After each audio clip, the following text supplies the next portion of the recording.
Live everywhere. Daily Co's Radio on netrootsradio.com presents David Waldman. Kagro in the Morning Show.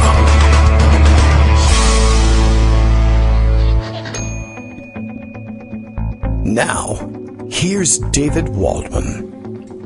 Hey, good morning, everybody. How you doing? It is Monday. Are you ready for another Monday? Monday, July 6th, 2020. Did you have a good July 4th weekend? Did you do anything? Did you go anywhere? Did you care to do anything? Did you just open your windows and listen to people's fireworks? Are there fireworks everywhere in your neighborhood, even in places where fireworks are illegal? Well, don't tell anybody. That was our Friday through Sunday and really into early hours of Monday experience. Wasn't too terrible. We don't have dogs, but every neighborhood dog appeared to have been terrified in some way. They were howling like mad. I'm not a dog person. I can't always tell the difference between a dog who's howling because he hears a racket outside and is kind of enjoying contributing to the racket versus when a dog is truly upset about the noise that's going on out there. But lots of baying and howling going on. And everybody's on the lookout in the neighborhood for a dog that ran out somebody's door when the fireworks were going on. I've never really understood why it was that so many people seem to have both the penchant for setting off the fireworks that upset the dogs and own dogs. And I guess they just say, 4th of July, just extremely important to me. F the dog, I want to make noise, even though it's I don't know. You tell me how it works. I don't understand it. But anyway, let's see. Perhaps you did something fun over the weekend. Perhaps you were president of the United States. You ignored a raging global pandemic that was decimating your country and your economy and went to play golf twice and have a rally outdoors as well. The rally had some exciting results. It was outdoors, and that's better than indoors. It was at Mount Rushmore, and that's, more culture war-y / whatever than many of the other places that you could have had the rally. So, interesting mix of elements there. The news that I noticed most prominently coming out of it was that Kim Guilfoyle, Don Trump Jr.'s girlfriend, is that the term that they're using for? I don't know whether they have a fancier term for what's going on. But, she has come down with COVID. Another of the inner orange circle struck down, well, not laid low necessarily, but struck down with the coronavirus infection.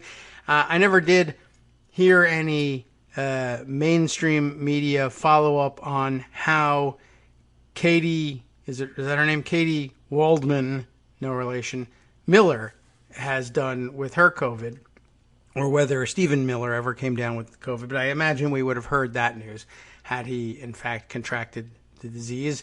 But I don't know. I assume she recovered and relatively quickly, but there was no news report about it. Anyway, Kim Guilfoyle now has it. As I understand it, they discovered it while she was in South Dakota. She was there with every intention of going to the rally, or whatever they were calling it. I think he was trying to use it as a official event so that it was White House and federal government paid event, but it was obviously, the speech was campaign oriented. This should all be, generally speaking, considered a violation of law, but we don't have those anymore. So just put it on the list, take a number, and wait your turn to prosecute the guy. It's never coming, but you might as well hold on to the ticket. It'll be a collector's item someday. Only 1 million ever printed. And anyway, apparently she came down with it. She must have caught it. Well, I don't know where. I don't know if there's any indication of where she would have contracted it. I assume perhaps she too came down with it in Tulsa, assuming she was there. I have no news for you on Herman Cain. I don't know how he's doing. We'll see if his Twitter feed will give no indication in any real sense, I guess, unless somebody comes to close up shop for him. But she may have contracted it in Tulsa. I guess she made it all the way to South Dakota, attended a few side events prior to the big Mount Rushmore event, one of which was attended by the governor of South Dakota, who likewise is out there insisting that there's no problem in South Dakota or anywhere for that matter. And so I guess there's every chance that she comes down with COVID later on if she happens to have caught any of the droplets from Kim.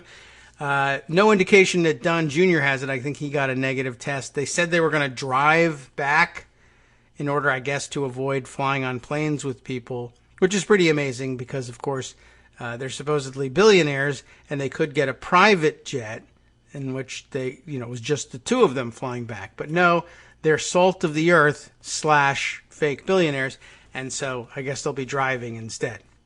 Here comes Greg, and I don't know why my Skype isn't on the big computer, but let's, what would happen if it's ringing everywhere else, but not here. So how can I fake answer this thing? I mean, can't I do that? Why is that happening? No answer, I know, but, well, let me, should I call you? How about that? We'll try it that way. Make some noise on the computer and see if that works. Well, now it's notifying me that I've missed Greg's call. All right, well, let's see. Maybe I need to text him that I'm going to do that. I'll try that again. Greg is unavailable. How about that? All right, let me see if oh, now it's ringing just fine.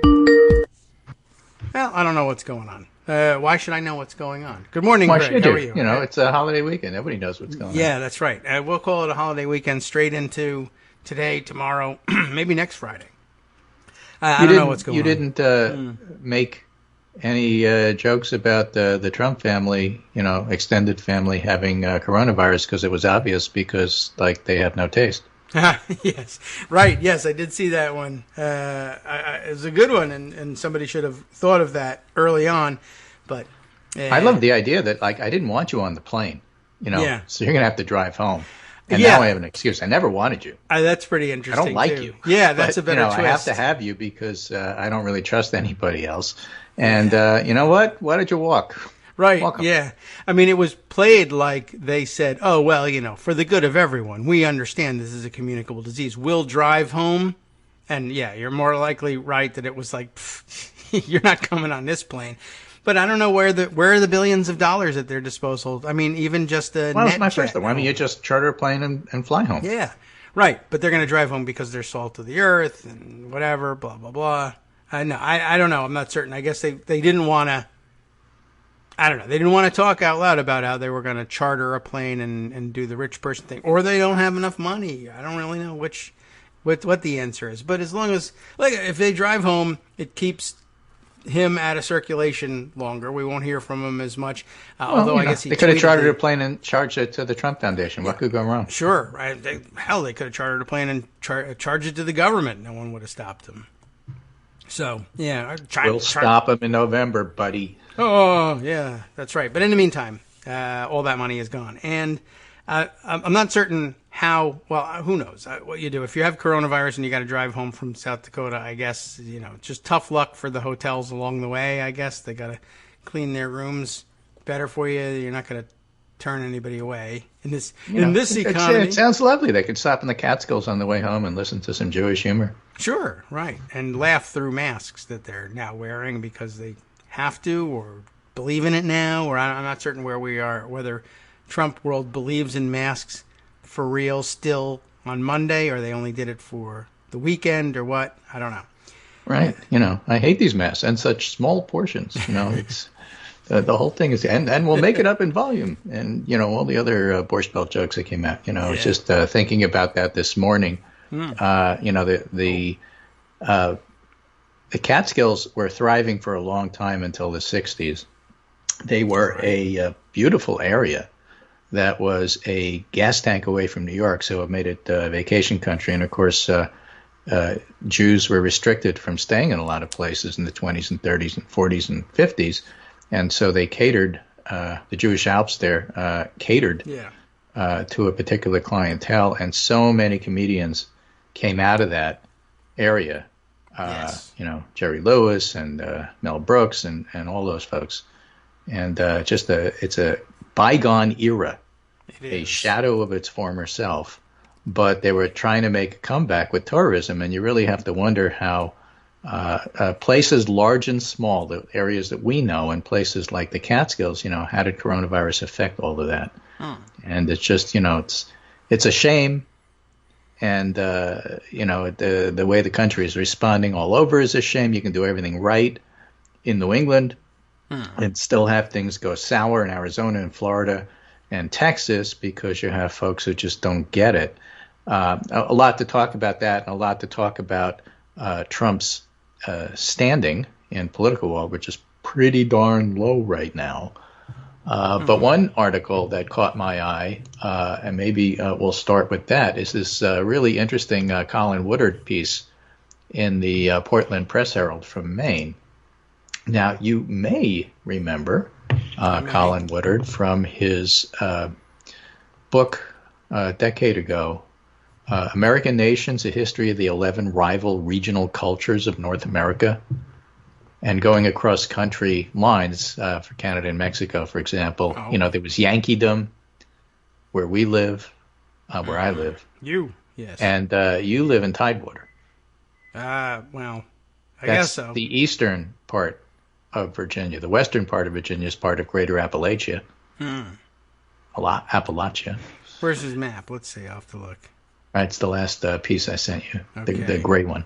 Yankeedom, by the way, extends all the way to the upper Midwest, so it includes Michigan and parts of Pennsylvania, Wisconsin, and that's why they tend to vote Democratic, the old blue wall there. Then there's the Midlands, but more importantly, the Deep South. And the Deep South and Greater Appalachia are just completely different than Yankeedom and the Midlands. And then there's the far west. There's El Norte, which is the southern parts of Mexico and Arizona, and the left coast. And again, and Louisiana's New France. Okay. Yeah, Louisiana's what a train wreck, really, honestly. But they're all different.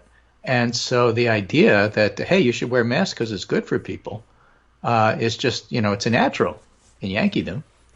Yeah. And it's freedom, the UMB, in the Deep South and Greater Appalachia. And so, completely, totally different responses. Now, Woodard's map here is dividing the country based on how it was settled and the people who thought that way when they came.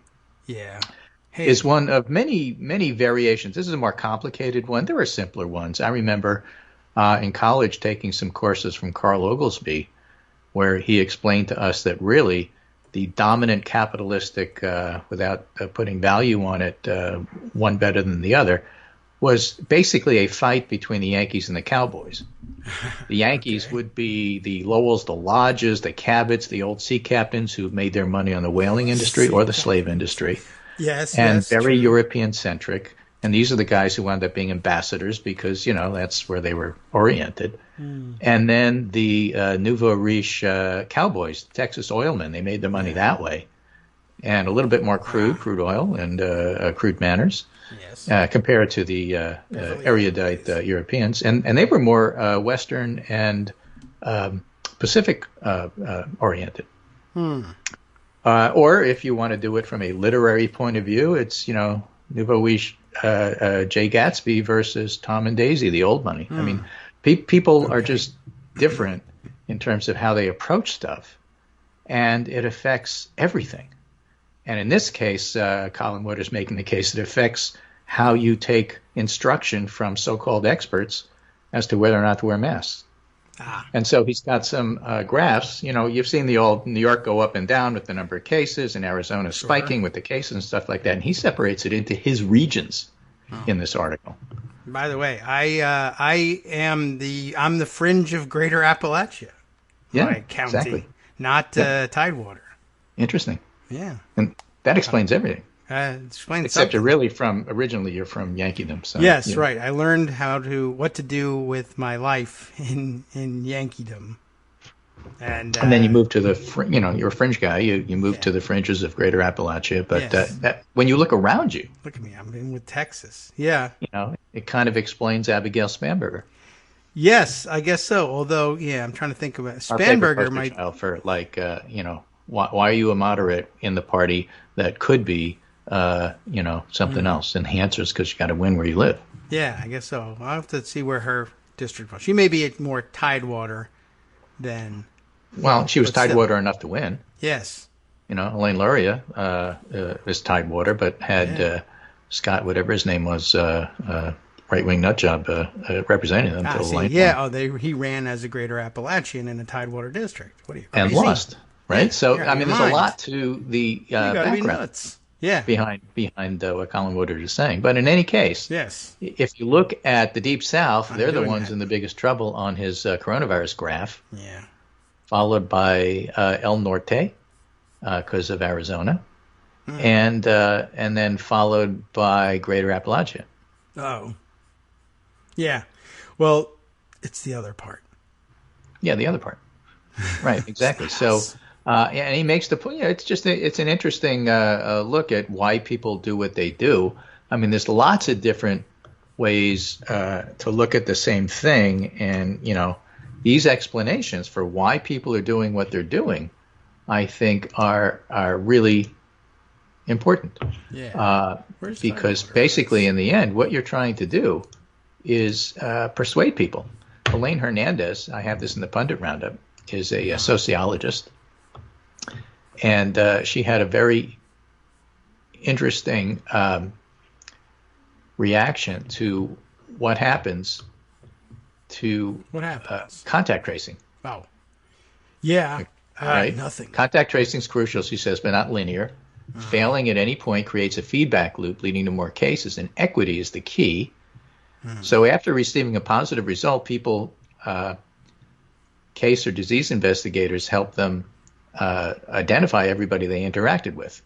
And then the contact tracers reach out to each person identified. So you get sick, contact tracer contacts you, pick up the phone if you're getting called by a contact tracer of the state. That's me. They say, who were you in contact with? And then the contact tracers try to reach those other people and get them to 14 days self-quarantine and that sort of thing. Yeah, that don't work. But it doesn't work. And she's talking about why doesn't it work? Oh. So not everybody identified or contacted is actually staying home. Only 1 in 5 are in King County. And King County is one of the best public health systems in the country back in Washington. Yeah, Why? king. Borrowing from epidemiologists, she says, think like a sociologist. What are the structural impediments preventing people from self-quarantining? So there's care resources managers, which can help. Massachusetts does that. Community health workers. I mean, if you're home, somebody has to get you food, for example. If you live alone, how are you supposed to stay home for 14 days but eat? Just what? As No one ever example. thought of that. Yes, New York has done this. So you need help. Yeah. And we know that there are policies that we can invest in now to help break the chain of transmission, hazard pay, sick leave, access to health care, livable wages. Why do you work when you're sick if you work in a grocery store? Because it's a low-wage job and you need the money. Yeah. And so you're going to go anyway and lie about being well if you can get away with it. Sure. Because you have to, not because you want to. Boss And insists. so, she wrote a piece in The Hill about that. Pandemic reminds us our lives and fates are interconnected and it spotlights existing inequities. And that's all part and parcel of why people do what they do. So you can't take the same approach for everybody. The one size fits all will leave too many vulnerable. And that's why you need an equitable approach with care resource managers, community health workers, and policies. And it's a great point, but it also highlights just the simple fact that one size doesn't fit all. We're not all the same. Colin Woodward does it in terms of what kind of region you're in. So how is your response in your community by your community leaders who get elected going to be influenced? So if you're in Texas, for example, and you're a Republican mayor, and your Republican governor isn't even allowing you, which until recently was the case, to propose or try to enforce mask wearing in your community, what kind of blowback are you going to get? Well, when the viral load is low, then people will support the governor because freedom. Right. And when the virus goes up, that suddenly falls apart. And what are you doing? And of course we're going to do that. And everybody gets mad at you. And then you wind up changing your tune. And that's what happened in Texas and to a greater or lesser extent in Florida and in Arizona. Now those governors are being dragged, all three of them are being dragged kicking and screaming into doing the right thing. And the viral load is the biggest factor. That is to say, when your states are falling apart, you have no choice but to do things like slow down reopening. Why do you want to reopen? Because it's good for the economy and that helps Trump get elected. So that's basically what you're trying to do. That's why you have Dan Patrick in Texas saying, I don't need to listen to Fauci. He doesn't know what he's talking about. Right. What I know is that the economy has to reopen, not because I'm especially concerned about my citizens, but because I'm especially concerned about getting Republicans reelected. Right. And what does Fauci know about that? Nothing. So I don't have to listen to him. That's his subtext. Yeah. Well, but it doesn't work because the virus forces you to do these things anyway. And so people who are not understanding of this concept called time don't understand that you got to close now so you don't have a problem in 3 weeks. And when you have a problem now, say, oh, well, I'll close when we have a problem. Right. Well, then you have created something that's going to bite you in the butt 3 weeks from now. What are you going to do about that? Well, we'll cross that bridge when we come to it. Well, you know, that's how public health tries to prevent things, right? Yes. It's a Center for Disease Control and Prevention. The whole idea is to prevent. And so this whole concept of we don't have to do anything until it gets really bad is just so self-defeating because by the time it gets bad, you've just set things up to be even worse. And by the way, that's what we're seeing in the greater Appalachia and you know, the Deep South. Yeah, more so Deep South, I guess. You know, he doesn't discuss Tidewater to a great extent in this. It sort of gets left out of it. It's not on the charts. It's on the map. There's other places too. You know, he doesn't do New France. So he picked three large areas to highlight, and I think that's pretty good. Mm-hmm. So, you know, what's happening, all of that? This is a piece from Bloomberg this morning. Trump support withering in areas where virus cases are rising. What? Why? Not hard to predict any more than it's hard to predict that we're going to have more virus if you open things up too soon. Sunbelt and other Republican areas are now getting hit hard. Older voters, more vulnerable, are no longer supporting Trump. And, you know, talking about how North Carolina changed the convention site is one example. North Carolina would have been happy and proud to host a Republican convention. It means money. Yeah. But none of you Republican donors who paid for access are getting your money back.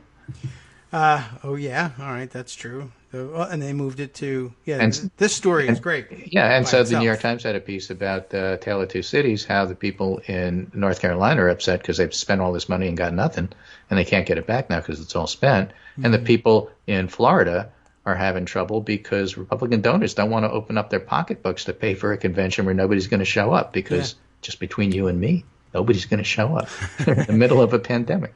Yeah, it is pretty amazing. What if that's such a great, I don't know what, metaphor for everything, I guess. The saga of their convention moved out of North Carolina because they dared to ask us to wear masks. So we moved to Jacksonville because they weren't going to make us. Then Jacksonville turns out to be a hotter hotspot than Charlotte, and then tells them, also you have to wear masks here. And I don't know what, I guess they are about to throw their hands up. But instead, over the weekend, Republicans say, you know what, masks aren't so bad after all, but only after going through the debacle of moving the convention and ruining it for everyone. They come to the conclusion killing off their people in the states that they want to be reelected. Yes. And it's just phenomenal. Even the Trump campaign was forced to do this because they're now announcing for their New Hampshire rally that they are insisting on masks. Okay. For Saturday. Sure. And why, might you ask, are they having a New Hampshire rally? Why are they? Well, because they already think that they're going to lose Wisconsin, Pennsylvania, and Michigan, and they have to make up for it in New Mexico and New Hampshire and places like that. Here's a piece from Politico. Donald Trump's shrinking electoral map. Gone are the days of forecasting a landslide victory. I'm sorry, I'm still forecasting a landslide victory. Just not for Trump. I see. The president's team is looking not for where Trump can win, but how he can lose less. Now, there's a campaign that's going somewhere. Publicly, the Trump campaign asserts the candidate is still competitive in each of the 30 states he carried in 2016. It says presumptive Democratic nominee Joe Biden faces an enthusiasm deficit. That's what they say. And they're planning on winning every state they did in 2016, plus picking up others. But privately, I mean, you have to understand they all lie. Privately, campaign aides, senior administration officials, and GOP donors have begun to acknowledge what they call a more plausible scenario, a pair of losses in the Rust Belt, most likely Michigan, Wisconsin, and Pennsylvania. That would mean the president has to win some proven Trump-averse states to crack 270. Yeah. We don't need 306. We just need 270. We can lose Michigan and lose Pennsylvania and still win. Noting a win in New Hampshire combined with one in Nevada or New Mexico would provide enough Electoral College support to prevent defeat, even if Biden wins big in the industrial Midwest. Is New Mexico a plausible win? No, neither is New Hampshire. Oh, all right. Well, sure.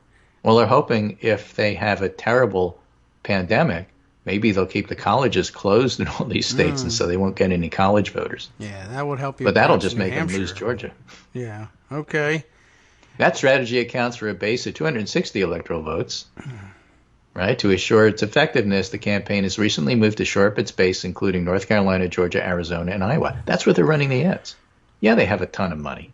But he's just doing so badly that he's really going for this inside straight thing here.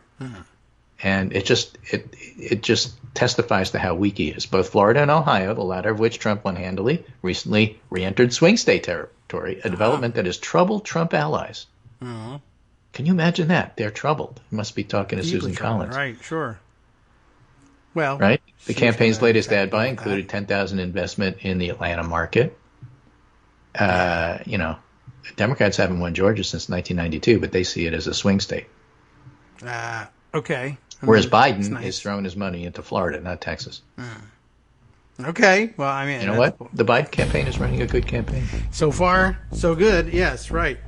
Well, at I least hear the music. When we yes. come back, a massive repudiation of Trump's racist policies is building It is. by Dana Milbank. Oh, wow. Something. That's what All right, he's whispering about something. All right, we'll look forward to that. I enjoy the idea of a massive backlash against Donald Trump, even from Dana Milbank. So I'll wait patiently. We'll be right back after a 2-minute break. Hi, it's me, David Waldman, your host for Kagro in the Morning, and I've learned that I either need to update these announcements more often or stop saying that the announcements are brand new. What's not new is that this message, too, is a call for your support in keeping the Kagro in the Morning show on the air. My thanks go out to all of you who do support the show through your donations.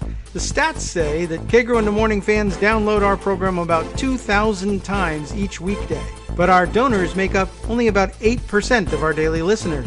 Patreon.com, Patreon.com, makes it simple to make easy, secure, recurring monthly contributions to support our show. Patreon.com/KagroX gets you straight to our donation page. If we're helping keep you sane during the Trump era, consider what that's worth. $1 a day? 50 cents? One thin dime? We do about 20 shows a month, so pick a number, do the math, and head to Patreon.com/KagroX to let us know. Thanks again, everyone, for all your support.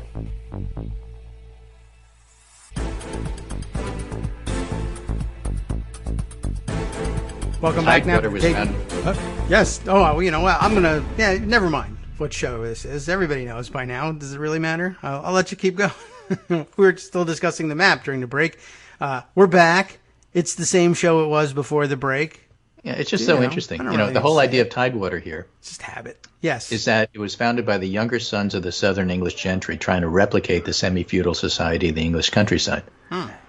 But now they're more Midlands than they are Deep South, which is like total slave oligarchy. Yes. And Appalachia was the basically the privates and foot soldiers who hated monarchy and put a lot on individualism, rugged individualism. Oh, yes. Don't forget the rugged. Yeah, got to be rugged. As I like to think about it, Scotch-Irish stubbornness, who really don't want to be told what to do by a federal government.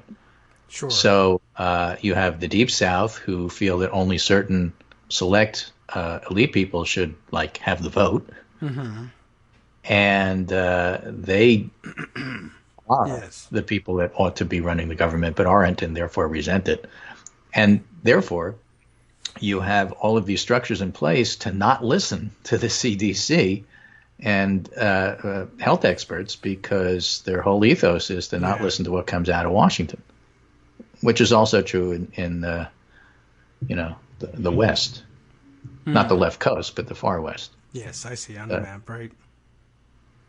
Huh. Well, it is an interesting. We're talking about Tidewater, of course, because that's part of Virginia, and we love Virginia. Yeah, we're split, and there's a lot of places where it's even an intersectional sort of place. Yeah.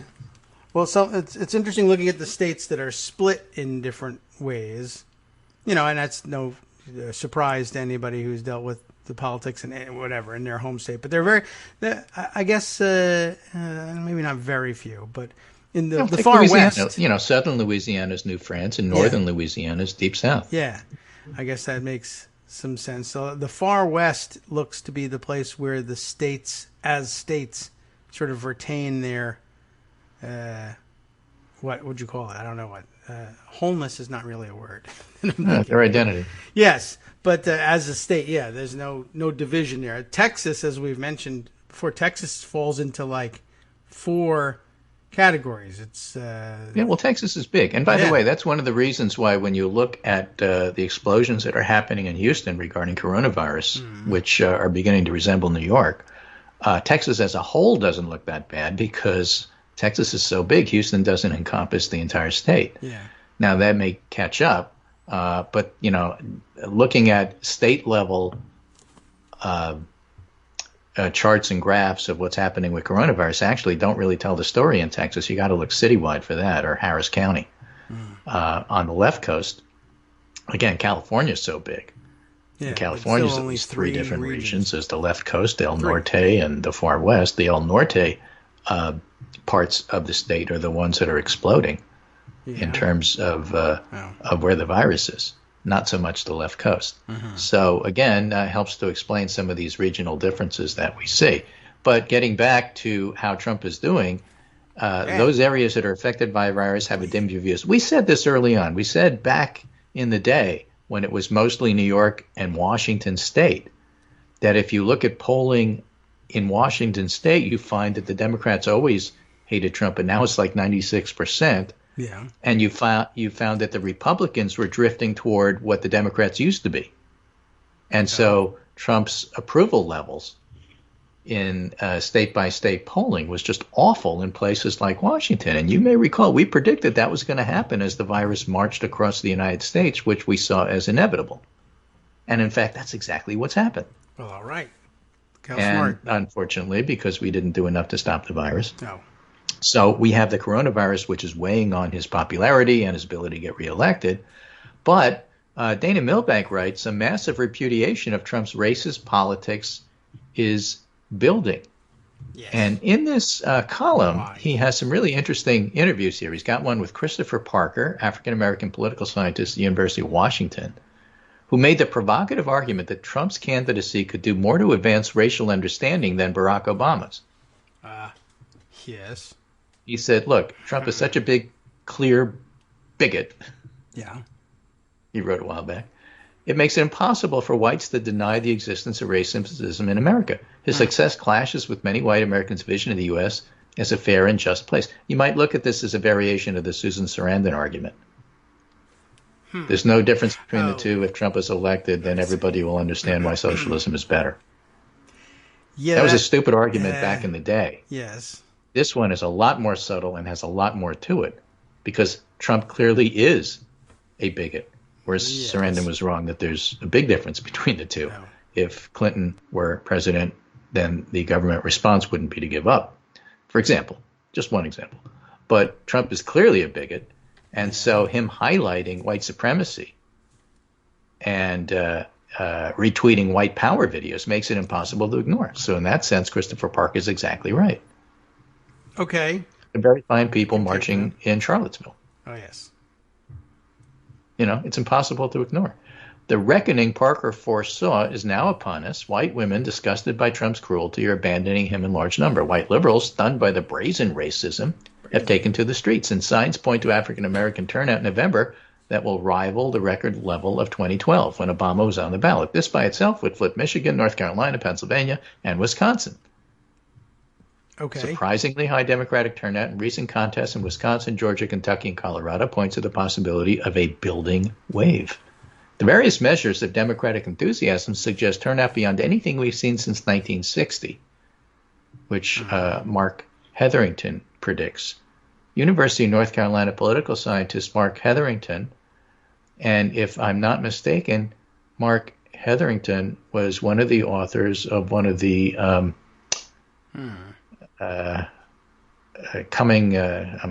groping for words here, the authoritarian tendencies of Trump. Oh, okay. And how that plays in the United States.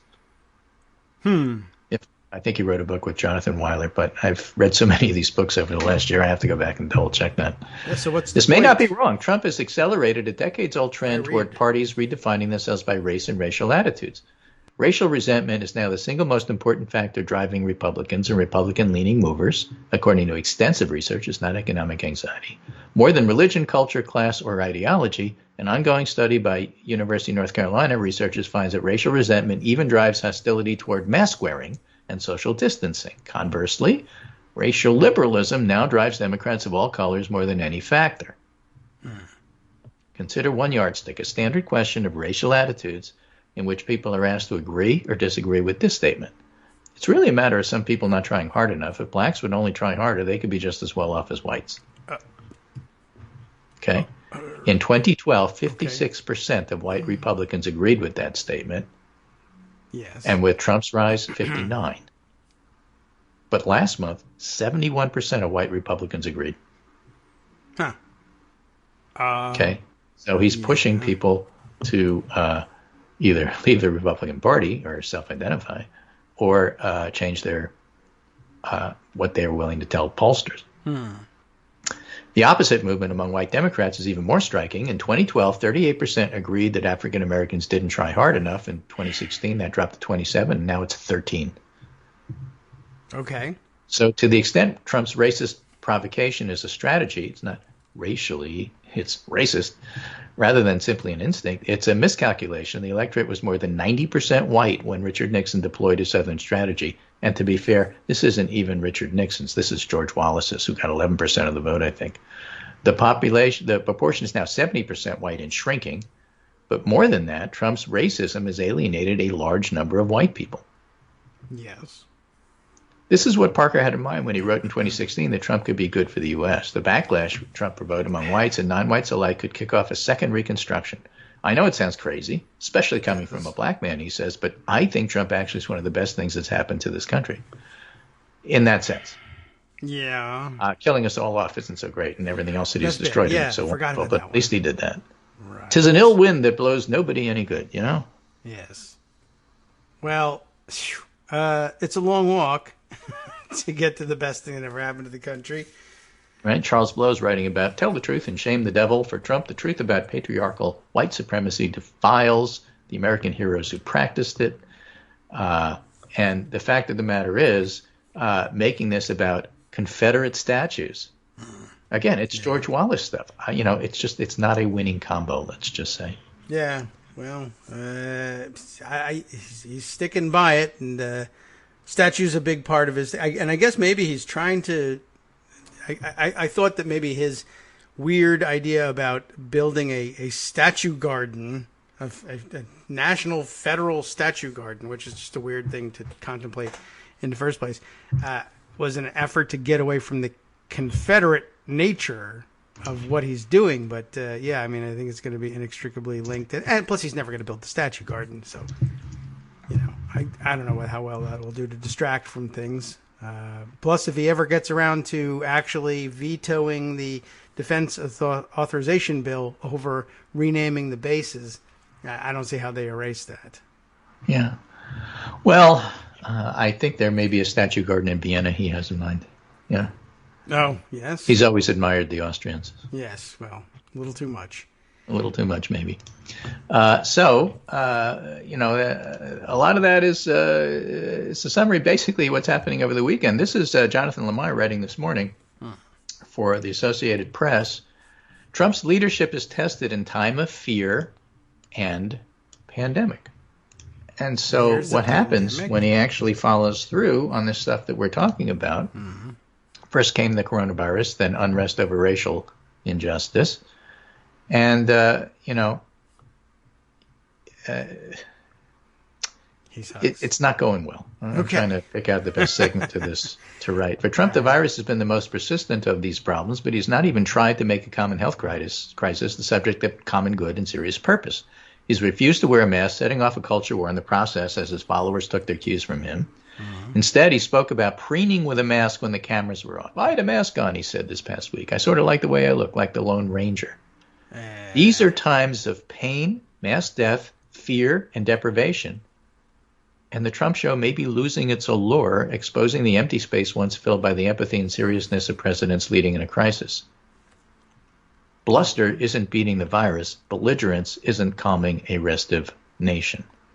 I think it's a pretty good summary. Yeah, that's largely true. But that's AP. That's like the neutral, Yeah. When NPR and AP start calling Trump out, he's lost a lot of what's going on here. Okay.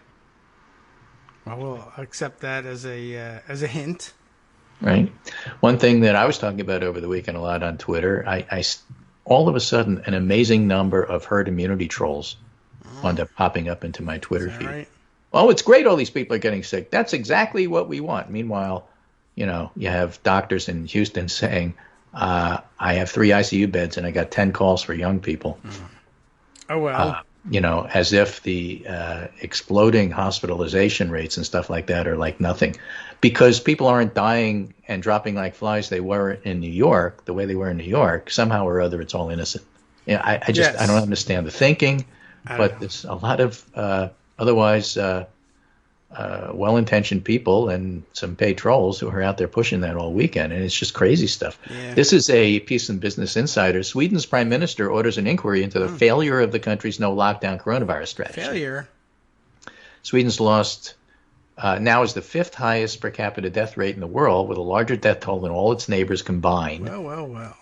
Daily new cases rose to over 1,000 in the last week, up from fewer than 500 in May. And the country must now change its approach. So for people who are saying, well, Sweden's getting away with it, look, their death rate is nothing like New York's. New York should not be the standard. When you have a higher death rate than you're supposed to be having, that's enough. Yes. They're not doing all that well. That's for sure. I've only been tracking it since, the beginning of their experiment. It's interesting now that they admit that it's a failure. Is this... where is this coming from? Is this also in the roundup? This is not yet, but it will be in a moment. Okay. I'm curious. This is from Business Insider, and let's just get the link over to you so you can business have it too. Damn it. Yeah. Well, I was wondering if they would ever get around to that. I don't have them. So what did they say? The 5th? I see what they're doing here. They're discounting the 5th highest per capita death rate. The micro states of San Marino and Andorra, and I think it's a well-founded argument for that. Yeah, that would make Belgium, UK, Spain, Italy, Sweden. And by the way, they're rapidly approaching the deaths per million of Italy, which is not someplace you want to end up. Yeah. Oh, it's one less than Italy, so therefore we won. I see what you're talking about with the trolls showing up. They've been showing up in my feed when I trace this stuff, and each day say, all right, well, where does everybody stand in terms of these interesting but, not determinative, but interesting factors of deaths per capita, cases per capita, et cetera. And they keep either talking about Sweden, or when we get to the States, they say, sure, Florida has got the most new cases and has for the last week. But how many deaths? You see, we don't have anything near the death rate. What about the death rate? And, you get tired of telling them, well, wait a while. Yeah, there's 2 factors. It may take a month, but at the same time, the death rate that we have right now, while lower than New York's, is terrible. Yeah, you're not supposed to have this at all. But look how much lower. It's still terrible. Yeah, right. I don't know, but they seem to be sticking with it. I have the ability to dismiss them by just saying, hey, man, I'm just posting the numbers. I don't really care what you have to say. Right. But yeah, if you wanted to get into that discussion with them, you just wait. Although they're catching on to the idea of being told 2 weeks. So 2 weeks is not the right amount of time for them to have to wait. How long has it taken for Sweden to realize that they've made a huge mistake? 2 months. I give them a month. Yeah. And that's realistic because you not only have to wait for the people in hospital now to start dying, you have to wait for the younger people to give it to older people and then have them die. So it's going to be a month. At least. It'll take time, and that's one thing. Americans hate waiting for things, and so... Well, that's number one. And number two, the whole concept that anything less than New York is a win is just true. Horrible. Right. Yeah, well, that's also true, and also something we have to... Can you imagine you're a surgeon? I had that surgeon over there in New York. He lost 100 patients in the last month. I only lost 40. Right. I'm doing great. I don't understand why you're giving me such a hard time. I'm like less than half of what he had. He's bad. Yeah. How many patients did you have this year? 41. I mean, I operated on 41. Yeah. Lost 40, but okay. I get you. Yeah, a lot of interesting statistical anomalies explained this weekend, including these things that we've explained away with lagging indicators, but also a good way of explaining it. I had a explainer. Yeah? In the Pundit I Roundup have today. One. Okay. Of a lot of that. Yeah, I'll bet it's the same one. Which is called reversion to the tail. That I did not call it, but I wonder if it's the same thing. Right? So everybody's used to the idea of reversion to the mean. Yes, that one we get. The whole idea is, and in this particular article, which I'll try to find in this very busy Pundit Roundup, it talks about things like airline pilots. Oh. Right? So they have, let's say, for the sake of argument, making this up, let's say they have something go wrong, not necessarily a crash, but something goes wrong with the flight 1 in 100 times. All right. That's the average for the industry. Oh. Okay. But not so they have 75 or 80 coffee? Flights where nothing goes wrong. Okay. And they look at that and say, look at us. We're better than our colleagues. That guy over there, he had 2 things go wrong in the same month. Aha. So obviously, I'm much better. I'm a much better pilot than that guy over there. So that guy over there goes and has 110 flights that nothing goes wrong, and this guy has 3 go wrong in the next month. And what happened? That's reversion to the mean. I mean, if you do it long enough and extensive enough, things sort of catch up. Yes. And you see that in politics all the time. Oh, look at these polls. Biden's got a 14-point lead, but eventually things are going to narrow because reversion to the mean. We have this one that says he's up by 7, and we have that one that's up by 18, and the real answer is 9. And now we have this other poll. Look, it's 8. Well, obviously, everything's reverting to the mean. When you look at the aggregate, it's 8 or 9. And in the end, that's where things are going to wind up because everything always reverts to the mean. And people have internalized that. Yeah. To mean that that's the way things always work. Okay? Yes. But what if it doesn't work that way? Oh, well, then they don't know. What if you have a big, 1,000-year flood or something that is just so incredibly unusual? You call it a black swan or something you didn't really expect. And that happens, and you go, okay, well, I can dismiss that one or not even plan for it because that's never going to happen again. Okay. But then another one comes along, and it's even worse. That's bad. And so it's not reverting to the mean. It's regression to the tail. I see. We're going to have these I understand one-time events, only each one is worse than the other. You see that with hurricanes. Climate change, making the waters warmer mean that you're having more and more hurricanes, and some of them are even worse, and eventually it's going to catch up with you. You see that with the pandemic. Well, you had New York, but that was a one-off. New York wasn't ready for it, and they did a lot of things wrong, and we're not going to see that in the rest of the country. Unless and then the rest of the country comes and they say, oh, yeah, hold my beer. I guess so. Yeah, I mean, I wouldn't have thought of it necessarily in those terms, regression to the tail, so much as I've changed the underlying assumptions of the problem. But you don't change the underlying assumptions in most people, so they still can't see that it's coming. They just don't plan for it. They don't want to plan for it. You're wasting your time and money and resources to do prevention for something that's never going to happen. How often have you heard that? Back in the day when I used to do pandemic planning, we used to hear that all the time. It's not going to happen.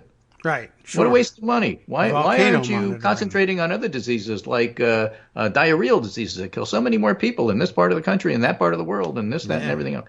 Because this can happen and it's something we need to plan for. Well, it's a waste of time and money. So then we have the 2009 pandemic. Okay, well, it wasn't a waste of time and money in 2009. Right. But by 2012, 2014, what about planning for the next one, which is inevitably going to, oh, that's a waste of time and money. That was just a one-off. It's never going to happen again. We won't be seeing a pandemic. Let's cut all the money for state and local departments of public health, and we'll underfund the CDC because who needs them? Yeah, and instead we'll spend $100 million on military bands. Exactly. And so then you find yourself here. How could this happen? Well, we told you this might happen. Yeah, but you said might. You didn't say it would. Yeah, true. I get the people don't shift their expectations, but the reality around them shifts, and exactly. And the mean and moved. So if you don't shift with the reality, then you are going to be Donald Trump and the Republicans trying to run a George Wallace 11% campaign in 2020, or trying to run the pandemic doesn't exist because it's really a messaging problem, because these things don't happen. Yeah. It can't possibly be that bad. I guess not. I guess Don Jr.'s girlfriend doesn't have it. She still has no taste. Yes, well, that's true, but that's what I meant. She doesn't have taste. Yeah, that's all it was, right? Yeah. So anyway, I just thought that was an interesting way of tying the list together.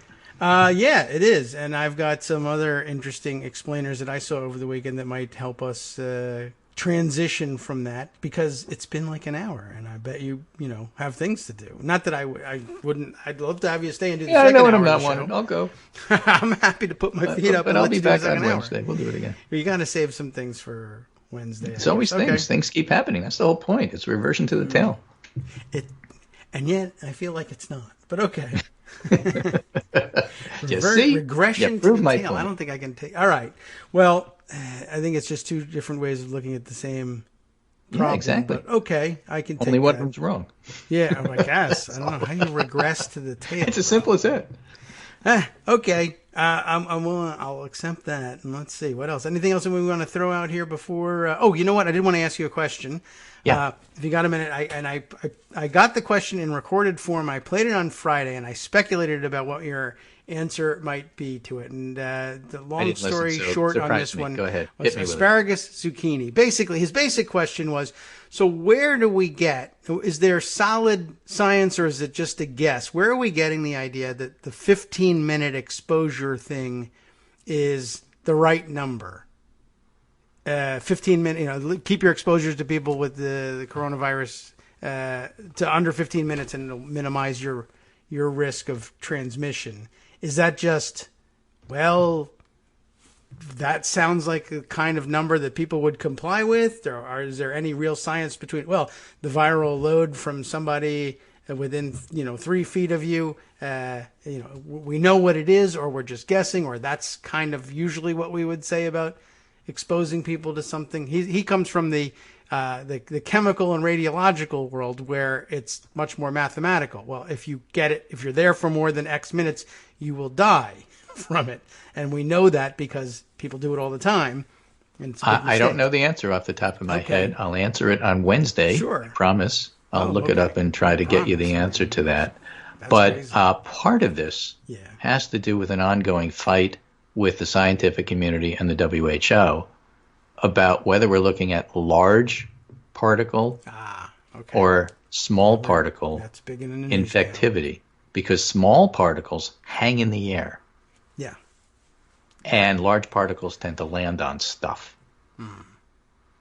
So if it's large particles, simple mass prevents spread, and it's not hanging in the air. And so if you're there for a short enough period of time so things settle, then that's where the argument about maybe how you get infected. Whereas if it's small particle hanging in the air for hours, then that may not make as much sense. And then, viral load and how long do you have to be there? And the more you're there, the more you're going to breathe that stuff in and so on and so forth. So has anybody put that together with a mathematical model? Probably somebody, but that's not at my fingertips. So all of that goes into the how long can I spend. Less exposure is better. without putting a number on it. Okay. I mean, that makes a certain amount of sense, like all of it. I think why he was a just wondering specific where recommendation were made? Well, in the old days, yeah, when CDC was a visible thing, yes, you could ask them. Right. Now, you It was can ask ask CDC, but ask them that. They would answer. Now, they're invisible. Right. So you got to contact, Peter Hotz or Ashish Jha or some of the epidemiologists who are visible on Twitter and ask them that question. And then you get an answer from them because CDC won't tell you because, they've been silenced. That's another thing. Right. True. Another topic, not entirely, but if we could spend another day on it. All right. Yeah. I mean, I just figured they were pressured to put some kind of number. Don't spend very much time with people. Well, how much? Like 1 second? Is that going to kill me? No, I don't know. 15 minutes, maybe. If it turns out to be 11, don't sue me. But I don't know whether there's any precision to it or what. But I guess with radiological materials, it's a little easier to calculate that out. Right. So there's still some uncertain science about the large versus small particle thing, and that would affect the answer. Yeah. So I think they're telling you what they think they know based on large particle, but that could change with small particle because if it's small particle, it's easier to spread that because they go further and why 6 feet? Why not 3 feet? Yeah. Same questions. It's all based on what they think the infective load is. Right. From the particles that are being spewed out there.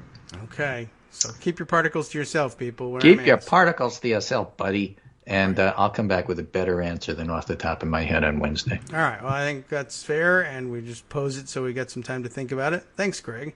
We'll check in with you on Wednesday. And I don't know, you for some reason made a dramatic promise that you would have the answer. That's crazy for you to commit to that, but I'm sure you have. Well, you have the resources, perhaps. Hey, if I looked it up and we don't know, we don't know. Right. Maybe I'll ask CDC. That's a fair answer. I guess you could always come back and say, I looked, and there's no answer. That's the answer.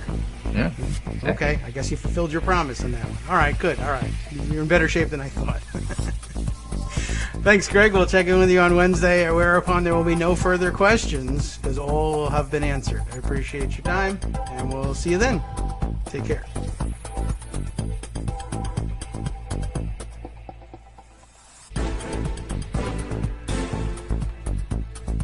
Welcome back now to the Kagro in the Morning Show here on Netflix Radio. In case you forgot what you were listening to because we didn't get it in after the first break. But, I think people knew what they were talking about. As a matter of fact, so I guess Asparagus Zucchini listening along with us, and he is pointing us to... did you send this over the weekend as well? I'm pretty sure I have seen this here. And, let's see. I got a note here from Greg. Can I call back with an answer? Yeah, you can call back with an answer. Is it a good one? Sure. Okay. Let's see. I'm pointing to CDC. You want to? Yeah. Why don't you do that? Well, I think there's the answer from Greg is a lagging indicator here because we're on like a 15-second delay. So if you're listening to the stream, it takes a little while for that answer to reach him. And then, of course, you could call me and we could have the same Skype problem where it rings on every other computer. No, there it is on this computer. All right, let's do this then. This is highly unusual. Let's get an answer. Go. Well, at my age, I was afraid I would forget the question. Okay, yes. And then, didn't I promise to do this? Let me just do it now. So looking up the CDC site where they give public health guidance, yes, they note that an individual who's had close contact less than 6 feet or greater than 15 minutes is a community exposure. And then they have a footnote, and the footnote says, data are insufficient to precisely define the duration of time that constitutes a prolonged exposure. Recommendations vary on the length of time of exposures, but 15 minutes of close exposure can be used as an operational definition, which is to say they don't know, they're giving you their best guess. Yeah. Brief interactions are less likely to result in transmission. I think we covered that. However, symptoms and the type of interaction, did the infected person cough directly in the face of the exposed individual, spit in your face, that's 1 minute. Lick your nose, remain important. They all remain important. So they're doing this based on their best guess of what they know, but they don't really know. Okay. I mean, I think that's probably about right. And I would have guessed, yeah. If you have a normal conversation with a person, either is asymptomatic, doesn't know they're carrying it, or is symptomatic, but they just converse with you, yeah, I would guess that it would take a few minutes to get the necessary viral load at a normal conversing distance, or even at 6 feet.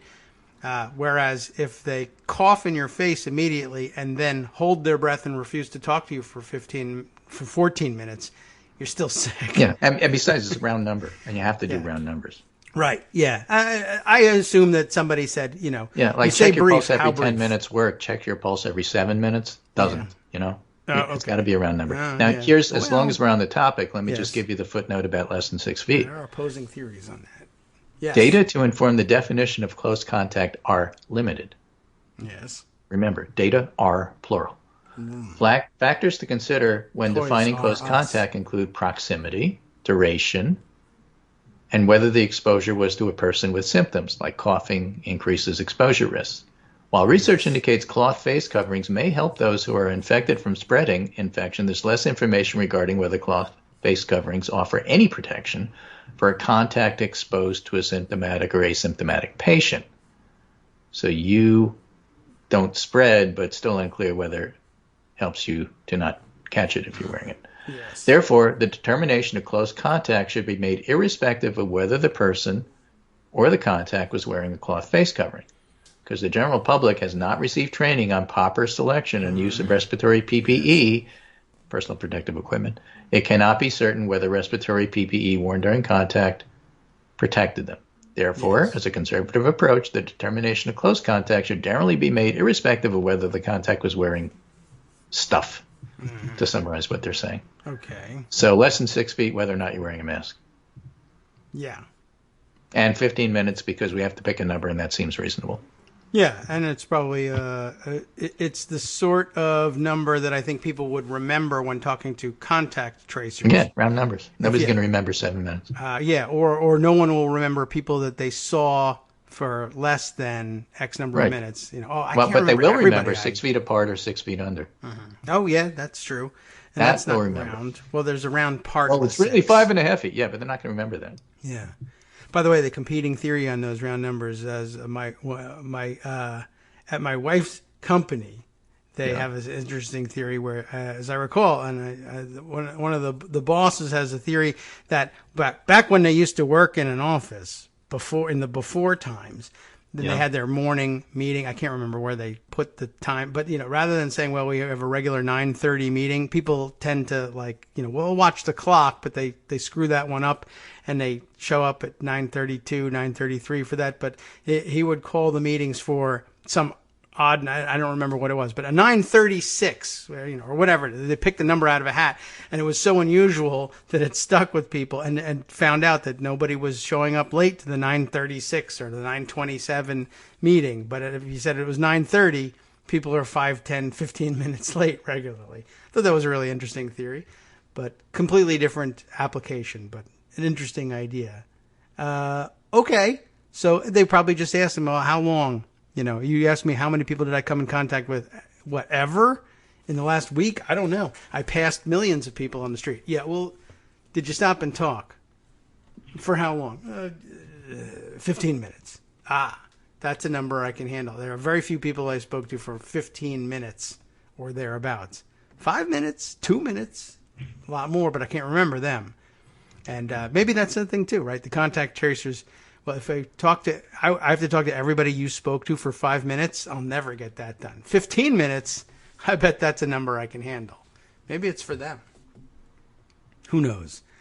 All right. Well, thank you for giving us that answer. And Asparagus Zucchini, I guess, found an article as well that might be of some interest. I'll send that to you, and we'll take a look at it and see what that tells us. And then don't cough on people. That's really what we're looking for here. Exactly right. Okay. And again, viral load, is part of everybody's thinking. Yeah. All right. Take care, and I'll talk to you Wednesday. Thank you. Okay. Thanks for calling back. And let's dive into it, because why not tangle with scientific concepts we'll never be able to straighten out for hours on end. This one, I saw this article, and I think it may be that you actually circulated this. but I don't see it directly tagged to me. But I saw it, and I clicked on it because it had a disgusting graphic with it. And I think when I got there, I found that it was all video, and I couldn't really use it. But it is something that I can share with you guys, and you can take a look at the video. How long is the video? I'll press the play button so we can get it. It's 6 minutes and 16 seconds, so it's going to take a while. It is, let's say, Japanese in origin here. NHK World Japan. I don't know. Is that a news source in Japan? I'm not clear on what NHK is. But at any rate, the disgusting graphic that it has with it is one of those fun things that reminds us of the old Taiwanese animation things. But it's I don't know whether this is like it's supposed to be some sort of office setting. It's just a blank room with like Sims type characters in here, but they're all grayed out. And then there's red splashes all over the place, which I guess is supposed to represent the cough and the spray pattern of somebody from coughing and talking, just normal conversation. But part of the growing body of evidence that people are still grappling with, epidemiologists still grappling with, over the large particle, small particle, is one of many such entries in this space about this thing. And it's alarming if they don't know yet how. I think the theory originally went that it was the large respiratory droplets that were carrying the stuff because there was just that much more water essentially in the droplet, and it could carry a larger load of small virus particles inside of those droplets. But because they were large, they tended to fall to the ground quickly, and they didn't the terms of art as they're used, I guess both by scientists and scary movie writers like in Outbreak, saying there's a difference between it being airborne and it traveling in the large respiratory droplets, even though, to the casual observer, if there are any left about COVID-19, having that thing spray from your mouth across 6 feet and into mine, that's as airborne as it needs to be. But in the term of art for epidemiologists is no, you're talking about an aerosolized droplet that won't by itself quickly, due to gravitational forces, fall to the ground. It will float around on air currents and therefore make it much further, perhaps, than just 6 feet, and will linger in the air.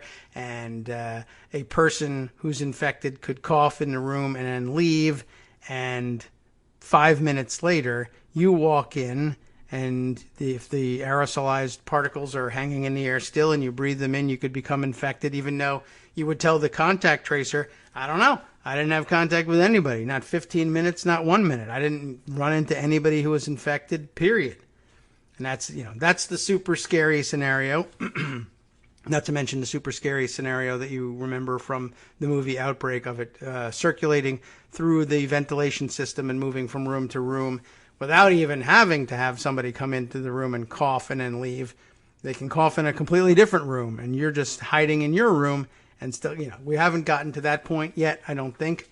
But I guess growing evidence that it might, in fact, linger in these tiny aerosolized droplets. And I guess, I don't know, probably the thinking was that the aerosolized droplets, smaller, because they have to be, in order to stay suspended in the air, couldn't, as individual droplets, carry enough viral load to infect a person. I don't know whether they are finding that if a lower load can infect you, or whether it's the cumulative effect of several dozen, several hundred, several thousand aerosolized size or aerosol-sized droplets could do the same trick.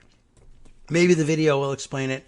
I can't explain it to you, but I can just note for you that the science is out there. The truth is out there, man, and you'll find it eventually. And I don't know that I think I don't feel like the disease has been moving fast enough, even in the unmasked days. It wasn't traveling far enough, fast enough really feel like, and maybe that was why they shied away from the idea of it being spread by aerosols. I think it happened in the hospital context a lot, but this was when people were in close contact. But the idea of, say, infecting, well, and I guess now people are worried about infecting entire plane loads of people. I assume that's what made them start thinking about the possibility of it being aerosolized, and that being enough to deliver the necessary viral load. Okay, I got to jump off of this particular topic until we have better literature to share with you and let people who have got organized thoughts about it do so, and I'll read them to you. But let's see what Asparagus Zucchini has to say by way of follow-up. My enduring concern about the 15 minutes is that some people will use it repeatedly and recklessly.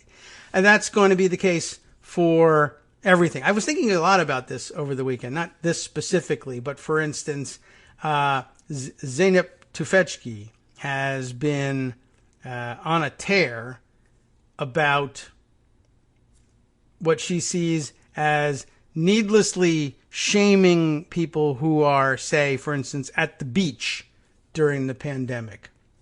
Because, one, we're learning a little bit more about the relative safety of an outdoor setting.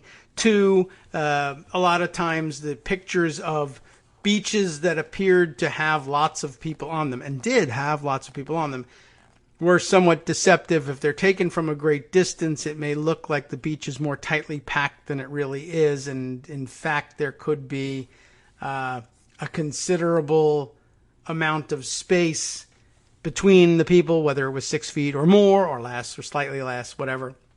But anyway, she was basically saying, people are enjoying this amateur sport of sharing pictures of beaches that are fairly well populated and saying, look at all these people, it's crazy, how dare you? And really, honestly, why are we shaming these people if in fact down at ground level there's considerable distance between the groups, the household groups, let's say they are, and they're outdoors, and strong breezes at the beach may be one of the better settings for outdoor if not mass gathering per se, but you could certainly have lots of people on a beach with room in between them and have a low chance of transmission. That's all true. On the other hand,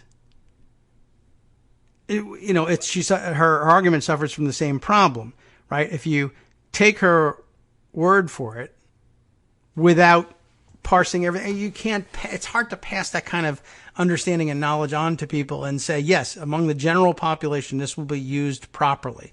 Because, let's say, I doubt very much that this is the case, but let's say that people over at Lake of the Ozarks or wherever else I've seen similar scenes lately, one from Michigan, one of the lake beaches in Michigan over the July 4th weekend. I doubt very much whether the crowd there was reading Zeynep Tufekci's articles or Twitter feed and saying, but they could, right? Well, she's right. She has a great point about the beach setting. That's ridiculous. And she kept imploring people, stop shaming people for doing anything that looks like it might be fun during a pandemic. It's not about you have to shut down all fun. It's that you have to be careful about what you do. That's true. That's a good point. But if you're reading what she has to say and misinterpreting it, because everything is subject to misinterpretation, and you take away from it, beach equals safe, and then you go to the beach and you are on top of one another, and maybe there isn't such a great breeze at this lake beach. And what we were looking at over the weekend, and from Lake of the Ozarks, was densely packed crowds of mostly young people, but face to face and maskless and in enormous numbers, and singing aloud along with the music that was being played for the party, and jumping up and down. And the one in the beach from Michigan, batting around beach balls in the air. And there's going to be some community spread from things like that. And, I guess if the people lying in the hospital are saying, but Zeynep Tufekci said, yeah, she said that, but it got misinterpreted by you, because you're not really listening to what she is saying. She's saying there are specific circumstances that have to be present, and that can lower the risk, but it doesn't guarantee anything.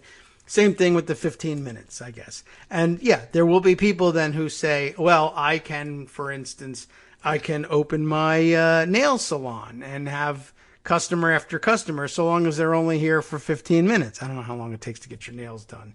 I'm not aware of that. I assume it takes longer than that, but what you can't do is, receive serial visitors for 14 minutes and 59 seconds and not expect to see some community spread. That's true. But I think basically they're saying it doesn't, what this pandemic and social distancing means is you can't not talk to a doctor, the mailman, if necessary, the person making deliveries. It's just, the point is that casual contact, try and keep your distance. 15 minutes is about where you're going to run into trouble. It doesn't mean it's great to go around talking to, 10 people, one after the other for 14 minutes, but it doesn't mean that you need to report to the hospital and try and find a contact tracer. If you were walking down the street and you ran into somebody you knew and you might have been 5 feet apart instead of 6, but you only spoke for 3 minutes, I don't think you're going to have to go into isolation. And if the contact tracers talk to you, and you have managed to contract COVID some other way, they won't necessarily need the name of the person you spoke to on the street for a minute and a half to ask them to move their car if you don't know that person's name. It may be just, like I said, it might be more about the convenience of the contact tracers ultimately than anything else. That might explain things. There's a lot of logistics is endlessly fascinating to me. And whether or not it is for you, you're stuck listening to it. I guess another logistical question that arose over the weekend, because it was the 4th of July, I just saw this discussion on Twitter, and I changed my own mind about it like twice in 5 minutes. It was really interesting to think about. But somebody tweeted, I could probably even find the tweet if I take a look for it here. But if you saw any of the Washington, no, it wasn't one in Washington, D.C. What was it? At the Mount Rushmore thing that they were circulating before the event, I noticed, some practice, I guess, a rehearsal that was videotaped and circulated on Twitter. I guess there was an Air Force, or almost all Air Force, chiefly Air Force band of some kind providing musical entertainment at the Mount Rushmore event, which, those are the things that are going to happen at July 4th events. And people were commenting on it because it was a little odd. It was a little different from what you would usually see when you think about military bands. Military bands, you usually think, all right, well, they'll play, the John Philip Sousa marches at the fireworks in Washington, D.C., something like that, right? And here, one, the event wasn't in Washington, D.C. Two, it was not John Philip Sousa music, but it was popular music. Popular with somebody, anyway. But, what we refer to as pop music, popular music. And it's odd to see people in Air Force uniforms spending their time performing these pop hits. It was unusual, definitely. And so people made light of it, and why not? And I guess people pointing out over the weekend, watching these Air Force personnel singing, for instance, the Bruno Mars hit Uptown Funk.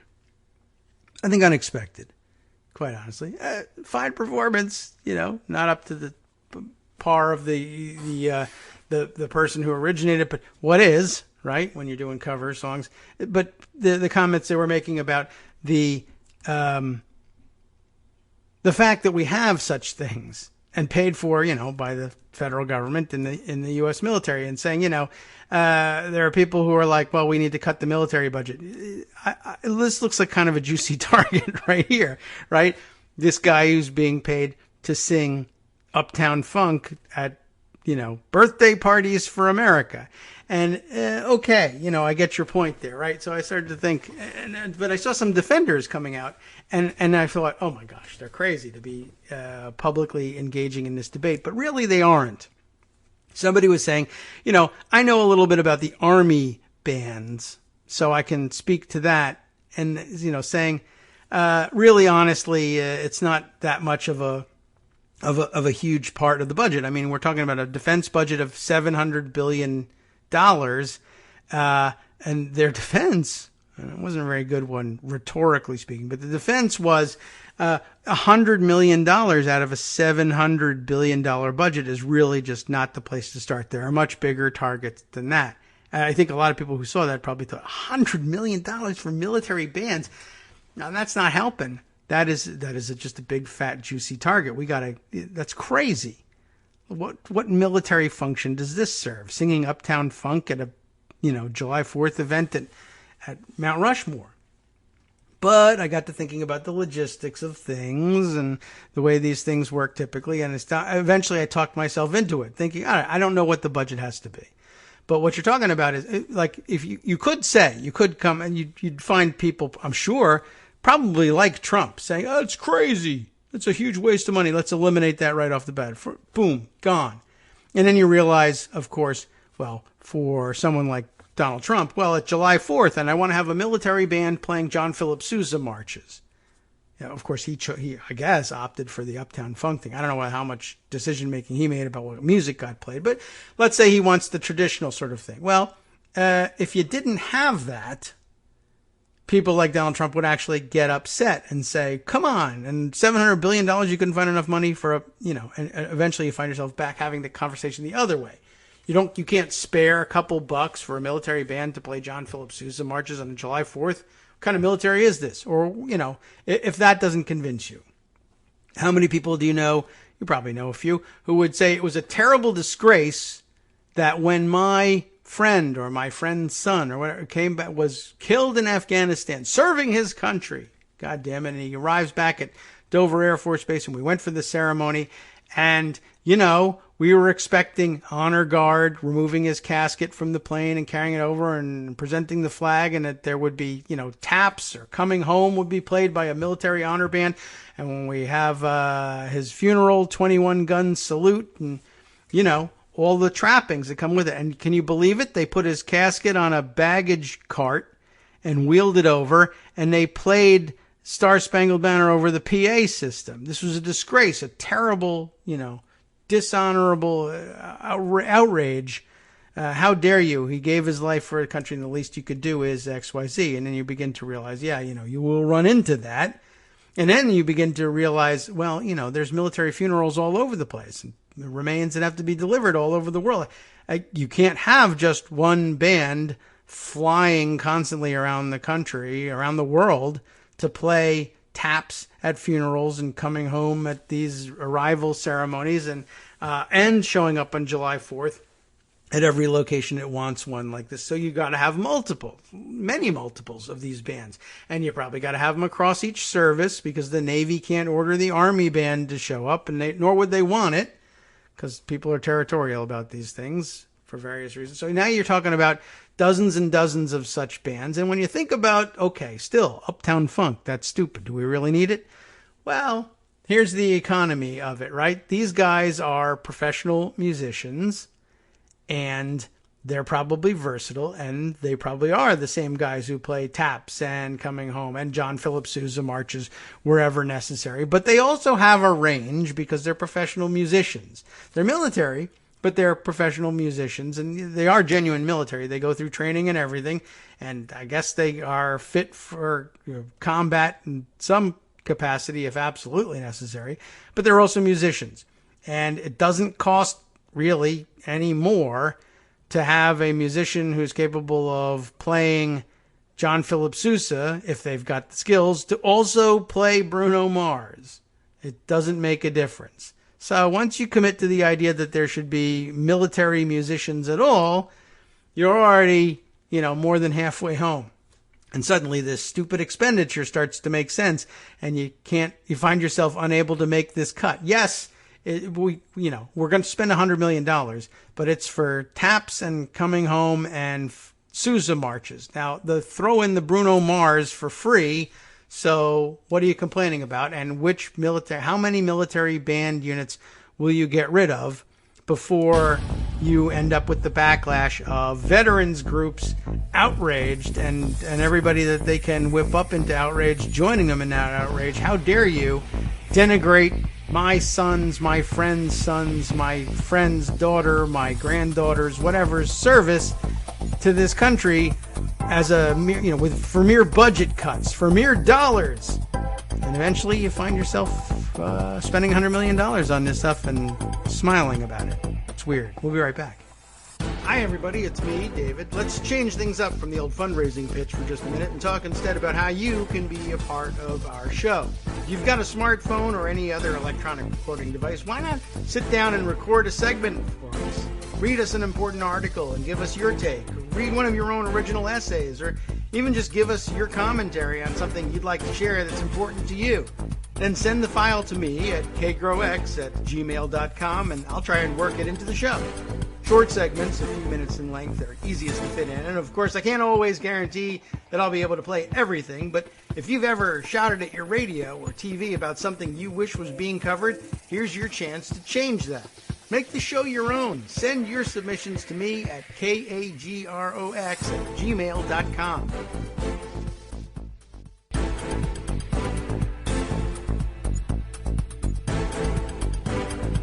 All right, welcome back now to the Kagro in the Morning Show.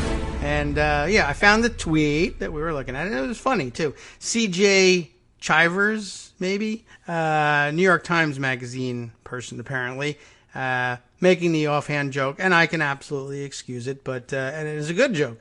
Accompanying the video of this band, and they do appear to be chiefly Air Force personnel, but I don't know if they're all Air Force personnel. Anyway, just saying, never have defense cuts looked easier. That's funny. Okay, well, the guy in the background appeared. The bass player is from the Navy. The singer is Air Force. Anyway, never have defense cuts looked easier. And sure, why not? It's a good joke. One of the responses here from Victoria Chamberlain. Victoria Chamberlain, apparently a reporter for... what is this? It says Guns Reporting. That's her Twitter, the Twitter feed for whatever outlet this is. I don't know what Guns Reporting is. And WAMU, which is the DC public radio, I believe. So an Army vet as well, and photographer, and recovering professional musician. And so she was able to point out, and this is what got me thinking, in response to C.J. Chivers, I'll speak for the Army Band program because that's what I know, and it costs $100 million to operate the entire career field, little lingo there, at a $700 plus billion, probably better places to start. They don't want to be pulled into this politicization either. So, don't blame them, for instance, for agreeing to play the Rushmore gathering. It was an assignment just like any other. Anyway, so lots of back and forth about these things. And then the response from somebody, Jake Olson, kind of a random person, who says, that's $100 million that can be better spent training war fighters. I have no clue why any of our militaries need a band. And don't you, though? That's what I was answering. I didn't see that response, but I figured that response was out there by the time we got to the air. It certainly was, but at the time I hadn't seen it yet. The beginning of the conversation is on July 4th. He chimes in on July 5th, and now we have an answer for him, except it doesn't matter. I don't know whether I'll spend any time, certainly not on the air, maybe after the show, responding to Jake Olson. Do you really not know why any of our militaries need a band? That's the simplistic Trumpist sort of answer. But then, of course, by the same token, it would be the same Trumpists who would scream bloody murder if they found out that our troops were coming back to recorded music, which I imagine, in fact, in most cases, they probably are. But when you put on a show and the president shows up to show his respects for the troops, which this president, doesn't actually do. But if they did, they would make sure that there was a military band playing there, and military bands are in wide demand. And they do other dumb stuff too. I guess maybe this ties into my weekend activities a little bit more than I thought too, right? They were playing the July 4th events, but they also do things like the Marine Band, I believe it is, plays like a summer concert series in and around Washington, D.C., but I think they travel too. And then you would go and you would hear, I assume, mostly martial military music, but I assume they have range. They play some other stuff too. But why? Why are we wasting money on this? Well, there, I guess, is the question of how much money are we wasting? If you want to have a military band, you could have a military band that plays nothing but Taps, Coming Home, and a couple select John Philip Sousa songs and nothing else. That seems an enormous waste of professional musicians' time and abilities. And probably also not very good for morale among the professional musicians. But professional musicians have to stay, in professional shape. They have to train just like anything else, any other job. And, if their job is music, they're going to train and keep their skills sharp with a varying repertoire. And if they're playing only for funerals and only when the president wants to march around in circles in front of television cameras, also not very good training. So, you say, well, one of the things you can tune up for is this concert series. You keep your skills sharp, and it costs no extra money. We're training you as professional musicians, if not 24/7, 365, then a lot, right? And so you need, it's like the flyovers that we had for nothing in the middle of the coronavirus lockdown, but also for July 4th. And people complaining on Twitter, how much extra money does that cost? We're wasting millions of dollars flying planes over when we really should be spending that money on testing, et cetera. And good point, true. But then again, the logistics people come out and say, we have, there are pilots that need to be kept in shape with their skills, right? Fighter pilots, B-52 pilots, whatever, they all, by regulations, have to log a certain number of hours of flying these aircraft in order to stay qualified and up to speed on these things. And it doesn't really matter if you're not dropping bombs from your B-52 or your stealth bomber or engaging the enemy in your fighter jet, then what difference does it make where you fly to get your hours? If you need to fly a certain number of hours this month, and one of those hours is flying around in circles near your base, and another one of those hours is flying in a straight line over crowds of people, does it make any difference, right? It had to be done. The money had to be there for you to pay for it. We had to fuel the plane, get the crew mobilized, etc., and you had to go out there and fly. The money is sunk. It's got to be spent. It doesn't matter. So that these flyovers don't end up costing a great deal more than not having them. We're still instead flying around in circles for nobody versus entertaining some people with time we had to spend and resources we had to commit to training anyway. Same thing with the musicians, right? They can sit in a garage somewhere and play taps over and over again, or they can stay in musical shape by playing a concert series for no additional money that people can come out to for free and listen to. And, I was going to say and enjoy, but I don't know whether, I assume if you go to something like this, that's going to be something you enjoy. You don't go there for torture purposes.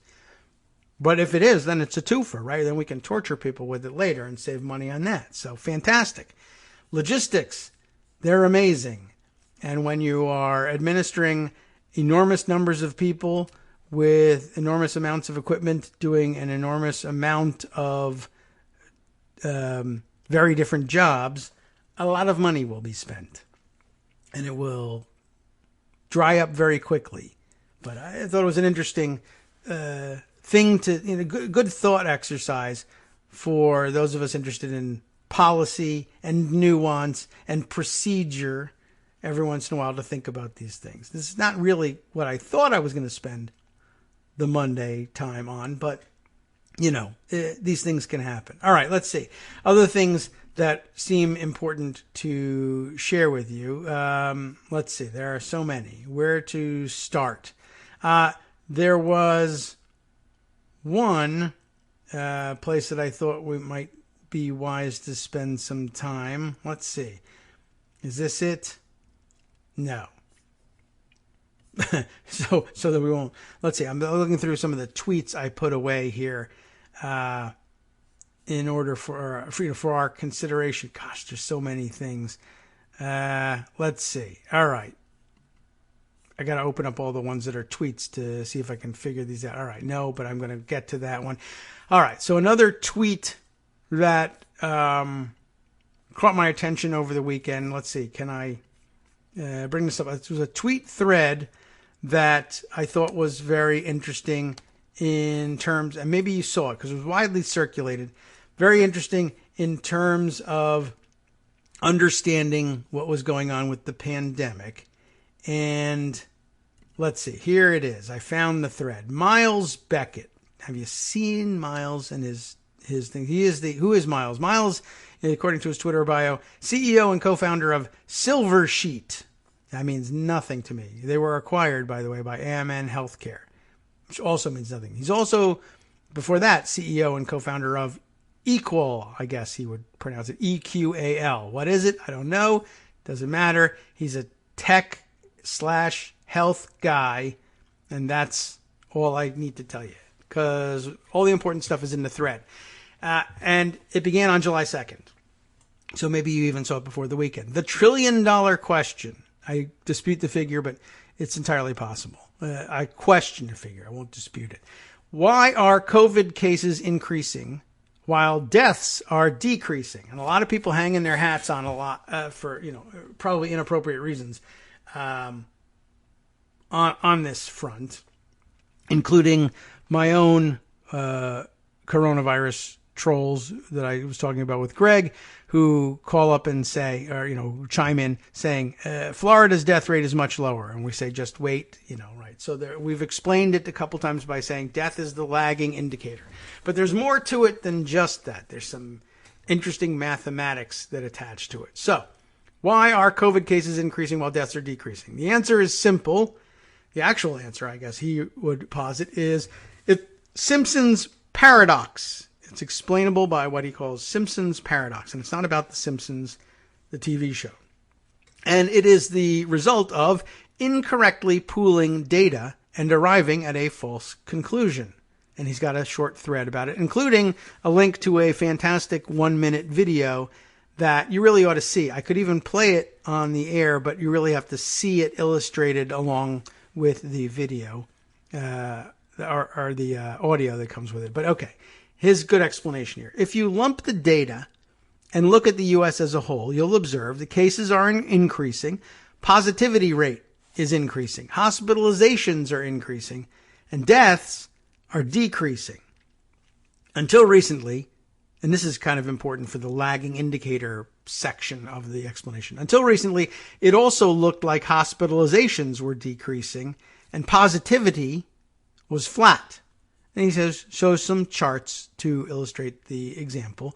But yes, what the charts are showing us, I think, is that at this moment in time, for aggregate data, we are at that point at which cases are increasing and also positivity, hospitalization, but deaths decreasing. And, 2 weeks ago, we would have seen cases increasing, positivity increasing, hospitalizations decreasing, daily deaths decreasing. 3 weeks ago or 4 weeks ago, we would have seen cases increasing, positivity decreasing, hospitalizations decreasing, daily deaths decreasing. Because all of them are lagging indicators, right?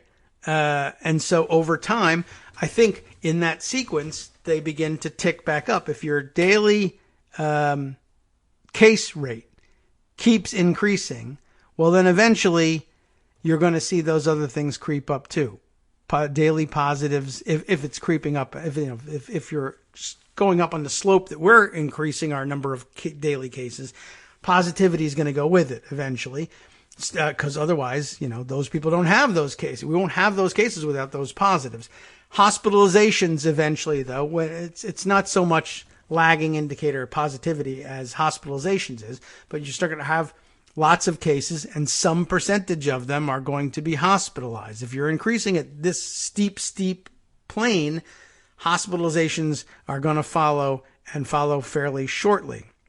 If you're increasing things on a shallow plane, the hospitalizations will increase, but perhaps not so dramatically. Deaths, of course, follow the hospitalizations. This is just the chronology of the disease. But that's been our explanation of things up until now. Now we have this additional tool to help explain things, as Miles is saying. So he continues by saying it would be rational to come to the following conclusions, given that we're now seeing cases up, even hospitalizations up, daily deaths down. It would be rational to come to the following conclusions, as many people have. Young people are getting it now, not old people. Yeah, maybe they are. We've gotten better at treating it, so the death rate has fallen. We're testing more people, so we're seeing more cases, and so therefore the true mortality rate is coming to light, rather than only seeing the worst cases, because only the worst cases could get tested, right? Twitter, he says, is awash with these various conclusions. There's some truth to these conclusions, which explains their persistence, right? Yes, more young people than old are getting it for now. Yes, we have gotten better at treating it a little. Yes, we are testing more people and finding more cases, somewhat. None of these conclusions, though, explains the effect. Here's the truth. The COVID-19 outbreak is not one outbreak spread evenly across the U.S. It is many outbreaks spread unevenly. You need to look at state data, or better, county data, to really understand what's going on. For instance, take Arizona and Texas, please, right? Cases and deaths have both been increasing for weeks. Florida now looks similar, except their data sucks, so it's hard to analyze precisely. If you, and I don't know whether he means to say this, cone in, I mean, is this supposed to be hone in? Or is that an expression I'm not familiar with? But if you cone in, he says, you put the cone of silence over it. I don't know. But you look closer, let's say, at Miami and Houston, closer than just Florida and Texas. Look at Miami and Houston. It's much worse. This is the heart of Simpson's paradox. If you pool data without regard to the underlying causality, you'll get erroneous results. And here he links to this very interesting YouTube video, part of a series called Minute Physics, and very interesting, explaining Simpson's paradox. But you really have to take a look at it yourself. He moves so quickly to try to fit it into a minute that you got to have both the visual and audio elements to get it fully. But there are some good examples in there that I might be able to borrow from if you haven't seen the video and want an explanation quick and don't know Simpson's paradox. I never heard of it. Anyway, the thread continues. The truth is simple and horrifying. We are about to have dozens of New York cities around the country. The next 8 weeks are going to be brutal no matter what we do. This is some bad news, right? ICUs overflowing, ventilators rationed. We're the king of ventilators. Hundreds of thousands of deaths. And pointing to a borrowed chart here, grabbed from where, I don't know, but looking at the localized hotspots, the counties with the highest number of recent cases per resident. And East Carroll, Louisiana, I guess East Carroll Parish, Louisiana. Are we talking about counties here? Topping the list here, I guess, in terms of what? Cases per 100,000 is what we're looking for. Okay. Followed by, and you don't hear much about these spots because you got to do a certain kind of analysis. And it's localized. And although Louisiana shows up on the top 10 list all the time, not all the time. There are some days when they drop off the various top 10 lists, but they always come back on. You wouldn't know that East Carroll Parish, Louisiana, is the hottest of the hotspots by this flickering on and off presence of Louisiana on a top 10 list. Nor would you have found McDonald County, Missouri. Missouri doesn't show up on the top 10 lists all that often either. Arkansas has flickered in and out like Louisiana, but you might otherwise not find. Lee, Arkansas, Lee County, and Yell County. Yell, is that pronounced? It's the way it's spelled. County, Arkansas. But it goes on from there, right? Brewster County, Texas. That's the first appearance of Texas on this list. 1, 2, 3, 4, fifth place. And in fact, Texas is nowhere else on the chart. And yet you would absolutely say that Texas as a whole, as a state, is one of the hot spots. But it's not uniform throughout the state. Next up, Santa Cruz County, Arizona, Yuma County, Arizona, Sevier, County, Arkansas, Hot Spring, Arkansas, Imperial County, California, Claiborne County, Mississippi, I don't know if it's Grenada or Grenada, Mississippi, and Chattahoochee County, Georgia. Georgia doesn't even make an appearance until last place on this list. So it's kind of interesting. Again, it matters what data group you're looking at and how finite it is. Unfortunately, Miles concludes here, the virus is still here and we've failed to manage it with misstep after misstep since the beginning. I have no agenda, he claims. Anyway, I'm a doctor, a scientist, a tech founder, a husband, and a father, neither of which really bear on this. I'm simply sad that it's come to this. Stay safe. All very interesting. Now, what about that Simpsons paradox thing? It's one thing for us to say, well, it comes from pooling data without regard to underlying causality and getting erroneous results. I can give you this quickly on the radio. Great example that he gave in there, which may or may not be true, but was offered up as a hypothetical. Basically saying, all right, educational outcomes in the state of Wisconsin were better by whatever metric you wanted to look at for public high school students than they were in Texas. And so you might, as a public policymaker, say, we are going to adopt the Wisconsin model. Their outcomes statewide for their graduating high school seniors, much better than Texas. So Texas may say, yes, we're moving to the Wisconsin model. But then pointing out, well, once you break down the data, if you break down the data demographically and say how specifically, because we're concerned about such things, how specifically did black students do?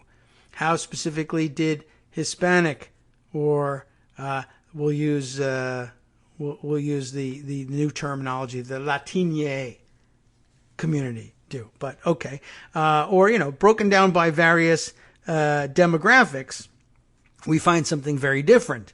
It turns out that black students in Texas have better educational outcomes than black students did in Wisconsin, and that Hispanic students had better outcomes in Texas than they did Hispanic students in Wisconsin. And over and over and over again, it's only that the white students in Wisconsin tended to do better in their educational outcomes in Wisconsin than they may have in Texas. That's possible too.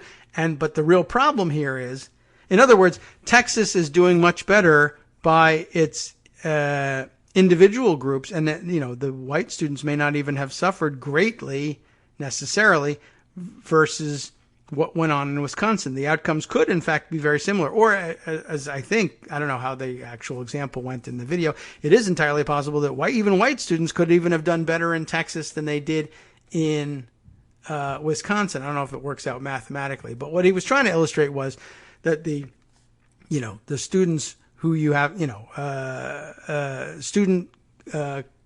what would we say here about this?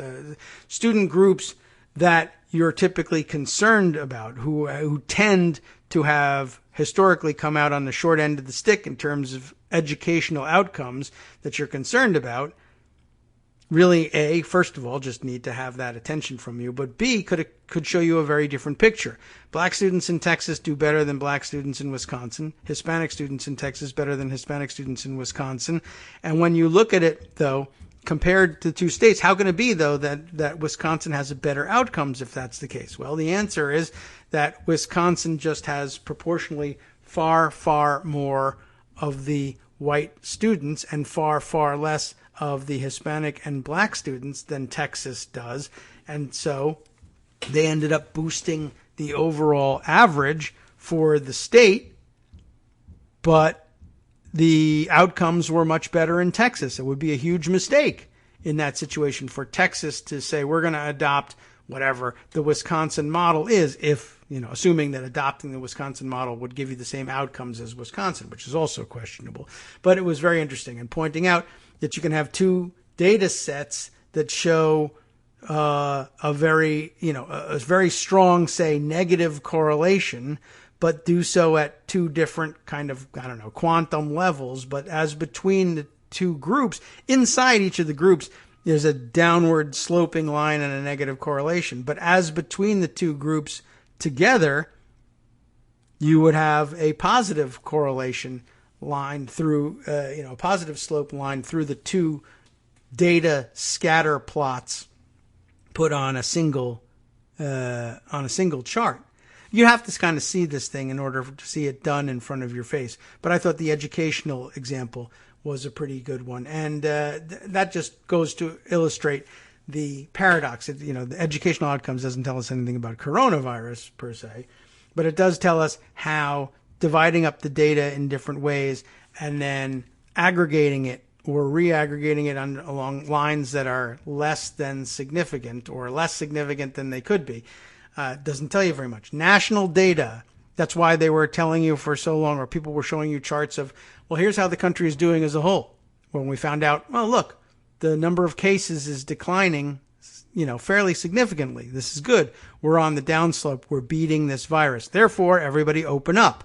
And we found out, if you take New York, New Jersey, Connecticut, that tri-state area that was initially so hard hit but has now found its footing again, if you take that out of the aggregate data and show me the rest of the country minus the New York area, cases are going up. It's just that the drop in the number of cases in New York was masking the somewhat smaller increase, but still an increase nonetheless, in the rest of the country. And once we all caught on to that, it was pretty easy to see what was going on. We weren't looking at a national picture anymore, but all the policy had been set based on the idea of a national picture.